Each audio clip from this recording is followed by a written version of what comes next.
बिस्मिल्लाहिर्रहमानिर्रहीम। 1,10,355 की बाज़ार की वीकली क्लोज और इस वीक में मार्केट ने 1,09,000 तकरीबन 400 का लो बनाया और 1,14,550 से ये बाज़ार नीचे आया है इसी वीक के अंदर। 5,100 पॉइंट का ऑलमोस्ट डिक्लाइन था और आखिरी दिन बाज़ार ने थोड़ा सा रिकवर करके बंद किया और 1,10,355 पे बाज़ार की वीकली क्लोज आई। ये समझ लें कि जिस तरह की इंडिकेशंस पहले टेक्निकल चार्ट्स पे दिख रही थी और जिस तरह की चीज़ मैं पहले प्रिडिक्ट कर रहा था, फ़िलहाल मेरे हिसाब से बाज़ार बिल्कुल वैसा ही बिहेव कर रहा है। मेरे लिए कोई घबराने वाली चीज़ नहीं है इसमें, क्योंकि पहले से इस चीज़ के लिए प्रिपेयर्ड थे और पहले से ही इन्वेस्टर को, और पिछली वीडियो में तो मैंने बहुत क्लियर वीडियो में ये बात कह दी थी कि मैं कैश पे बैठा हुआ हूँ और मेरे तमाम इन्वेस्टर्स कैश पे बैठे हुए हैं। पॉइंट ये होता है कि देखिए, कभी भी शेयर कोई अच्छा बुरा नहीं होता, शेयर की प्राइस अच्छी और बुरी होती है।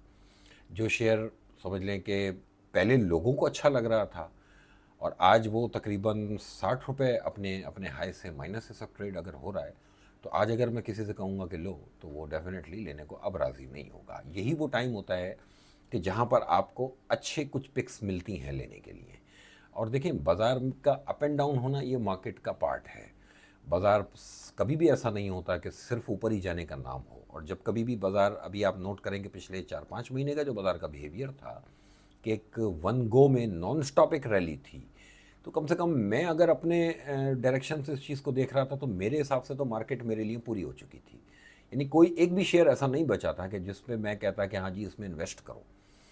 जब कभी भी प्राइस इस तरह से इन्फ्लेटेड हो जाए, तो वही टाइम होता है कि आप अपने आप को एक दफ़ा बाज़ार से बाहर बिठाएं और वेट करें, जो कि हमारे यहाँ नॉर्मली जो है वो एडवाइस इस तरह की लोग नहीं कर रहे होते।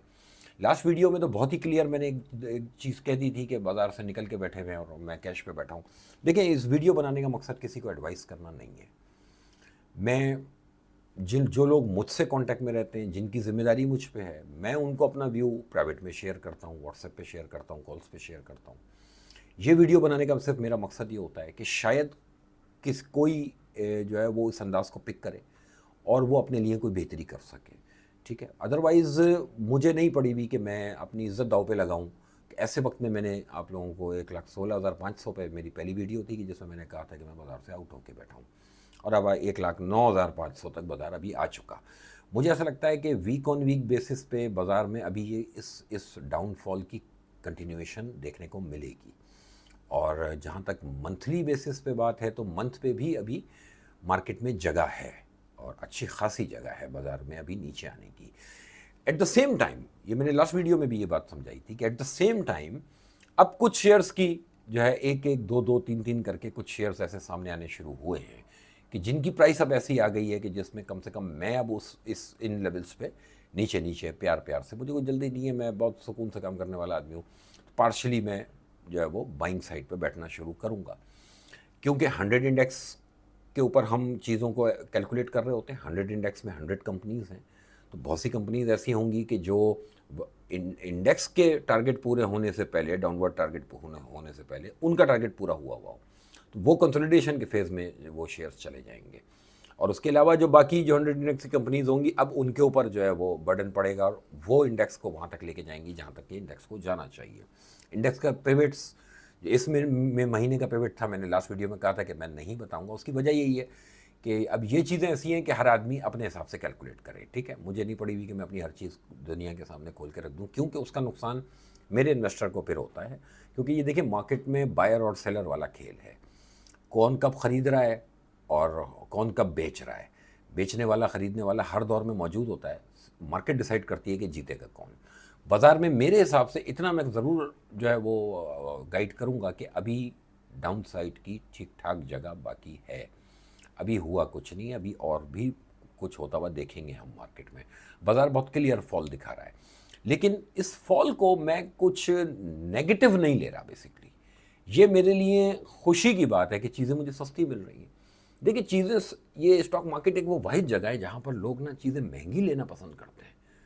आप किसी शॉपिंग मॉल में जाते हैं अपने लिए शॉपिंग करने, वहाँ पर बड़े से बड़े ब्रांड के आगे भी लोग खड़े होकर जो है वो नेगोशिएट कर रहे होते हैं कि नहीं जी, ये 10,000 की चीज़ जो है वो हमें 8,000 की दे दो। तो वहाँ तो आप नेगोशिएट करके सस्ता लेना पसंद करते हैं, और स्टॉक मार्केट में जब आप आते हैं तो आपको महंगी चीज़ पसंद आती है। तो ये जो लॉजिक है बेसिकली, इसमें वो इन्वेस्टर खुद कसूरवार है, और वो जो बात को नहीं सुनता राइट टाइम पे, और उसको ये लगता है कि ये इजी मनी है। देखिए, ये इजी मनी नहीं है। सबसे दुनिया में अगर कहीं पे मुश्किल है कमाना तो वो स्टॉक मार्केट है, क्योंकि यहाँ पर ये स्टॉक मार्केट चलती है ह्यूमन इमोशंस के ऊपर, और ह्यूमन इमोशन कौन कहाँ बैठ के अपने रूम में लैपटॉप पे कौन सी एंट्री मार रहा है, आप उस चीज़ को नहीं पकड़ सकते। मार्केट बस आपको जो है कुछ जो टेक्निकल चार्ट्स के ऊपर, कुछ फंडामेंटल्स के ऊपर, मार्केट अपनी थ्योरी के ऊपर कुछ चीज़ें इंडिकेट करती है कि इस वक्त क्या पोजीशन है और क्या आपको स्टांस लेना चाहिए। आपकी अपनी एक कैलकुलेशन होनी चाहिए। ये ब्लाइंड काम करना कोई काम करना नहीं है कि बस पैसा डाले और ख़रीद लो, ये आइटम बढ़ रहा था। ये जो फेज़ था बेसिकली, ये जो एक हनीमून था 4-5 महीने का, इसमें मैं पिछली वीडियोस में भी मैं अक्सर एक बात कहता हूँ ना, कमाना बहुत आसान है, बचा के दिखाओ, ठीक है ना। तो अब मेरे पास तो ऐसे केसेस आने शुरू हो गए कि मैं बड़ा खुद डिसअपॉइंट हुआ कि यार 1.5 करोड़ रुपए अकाउंट में डाले थे और इतनी बड़ी रैली थी 5-6 महीने की, और 1.5 करोड़ से अकाउंट नीचे आके उन लोगों का 30-30 लाख पे खड़ा है, 35-35 लाख पे खड़ा है, और अब वो मेरे पास आ रहे हैं कि यार हमें सही एडवाइस नहीं मिली, अब आप हमें एडवाइस करें। तो मैं तो बड़ा दिल दुखा मेरा कि यार ये जिस टाइम पे इतने ह्यूज गेन्स हमने किए हैं, ये वहाँ पर इतने बड़े लॉसेस करके लोग अब मेरे पास आ रहे हैं ट्रबल शूटिंग के लिए। पॉइंट ये है कि इसमें गलती आप लोगों की है कि आप लोग अपना एडवाइज़र कैसा चूज़ करते हैं। इन्वेस्टर हमारा अकाउंट खोलते वक्त ये देख रहा होता है कि कमीशन किसका कम है, तो पठान के होटल पे 70 रुपये की चाय पीना और एक 5 स्टार होटल में 800 रुपये की चाय पीने में कोई फ़र्क नहीं है। तो बात ये कि चॉइस आपकी है। पॉइंट ये है कि अब सारी चीज़ें इस वक्त, ये जो अब टाइम है, अब जो दाव लगा हुआ है, इस टाइम पे सारी चीज़ें खोल के बता भी दूँ अगर मैं आप लोगों को, तो आप क्या कर सकते हैं, क्योंकि मार्केट तो ऑलरेडी स्लाइड बना चुकी है, और बहुत ब्लू चिप के अंदर मैं देख रहा हूँ कि बहुत वैल्यूएशंस ऑलरेडी डिक्लाइन हो चुकी। अब मैं कहूँ कि बेचो या अब मैं कहूँ कि रख लो, तो मैं इस ऐसे मामलों में डिसोन करता हूँ, ठीक है।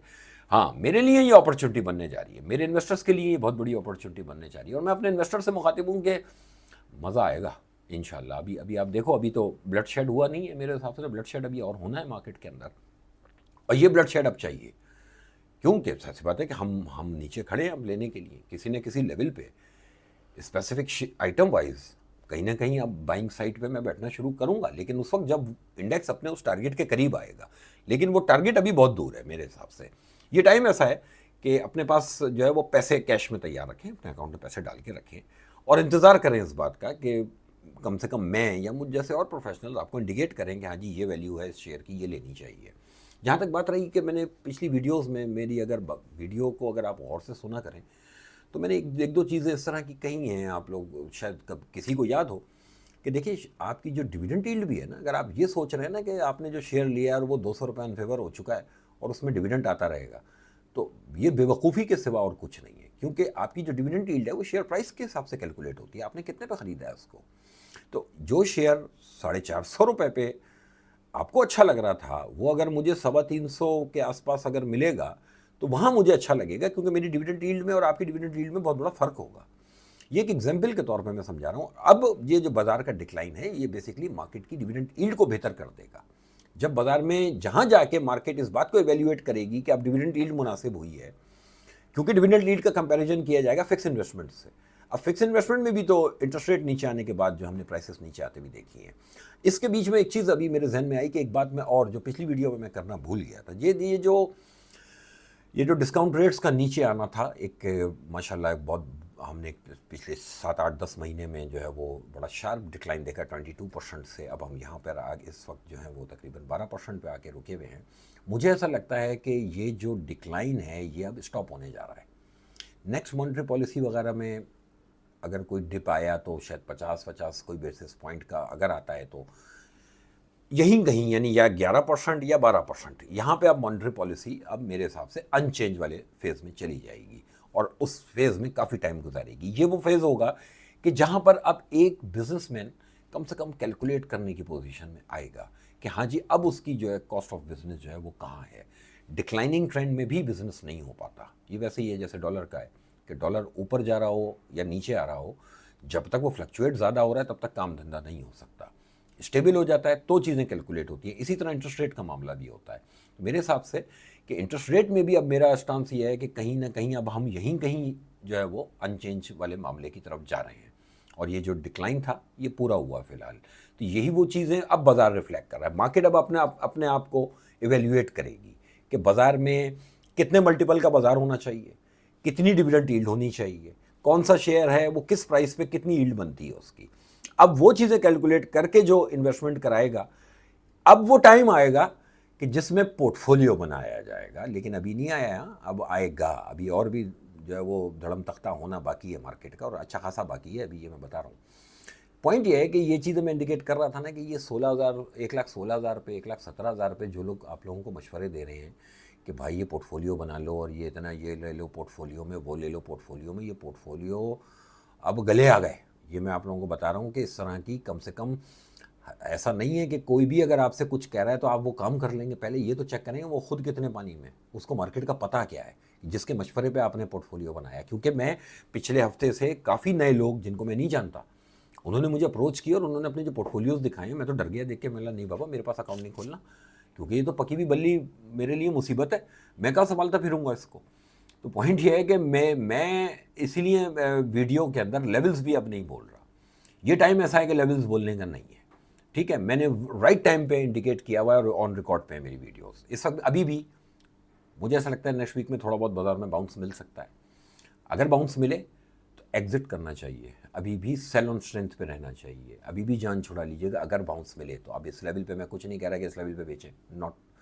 मैं कह रहा हूँ कि अगर बाउंस मिला 2-3 हज़ार पॉइंट का तो जान छुड़ा लीजिएगा बाजार से। अभी बाजार में डाउनफॉल और देखने को मिलेगा, लेकिन एट द सेम टाइम कुछ शेयर्स, कुछ ब्लू चिप्स ऐसे हैं कि जो अब उन प्राइस पे आ गए हैं कि जिस प्राइस पे मैं लेने खड़ा हूँ। अब मैं उनको अब 20 दिन के लिए और 5 दिन के लिए नहीं ले रहा। अब मैं दिलाऊंगा तो अब मैं ये कहूँगा कि हाँ इसको अब रखें। अब आप इसको स्विंग में भी रख सकते हैं, अब आप इसको इन्वेस्टमेंट के पॉइंट ऑफ व्यू से भी रख सकते हैं।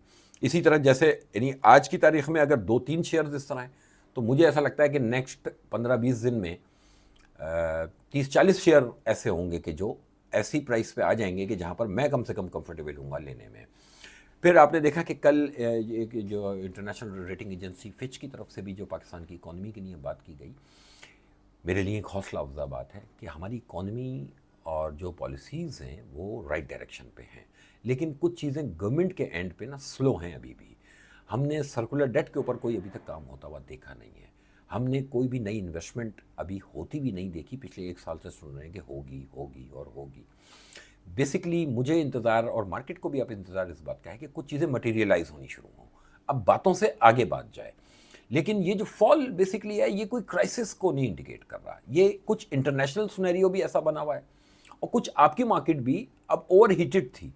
जब चीज़ें ओवर हीटेड हो जाती हैं, देखिए ब्रांड न्यू गाड़ी खरीदें और ख़रीदते ही आप शोरूम से जो है नॉन स्टॉप उसको 800 किलोमीटर, 1000 किलोमीटर, 12,000 किलोमीटर, 10,000 किलोमीटर अगर आप चलाएंगे वो उसका भी इंजन फट जाएगा। बात यह है कि गाड़ी भी कूल डाउन होना मांगती है कि कहीं ना कहीं आपको एक जगह ब्रेकें लगानी होती हैं, चीज़ों को डाइजेस्ट करने का टाइम दिया जाता है, नई वैल्यूएशंस की जाती हैं मार्केट के अंदर।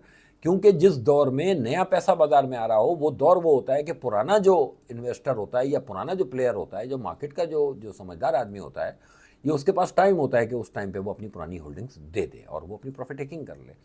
जितने बड़े वॉल्यूम्स पिछले 2 महीने में मार्केट में पड़े वो इंडिकेशन थी कि इतने बड़े वॉल्यूम्स इतने इतने ऊपर के लेवल पे अगर आके हो रहे हैं, तो ये इंडिकेशन थी कि माल चिपका दिया जाएगा। और लोगों ने अपनी खुशी से चिपकाया है ख़ुद को।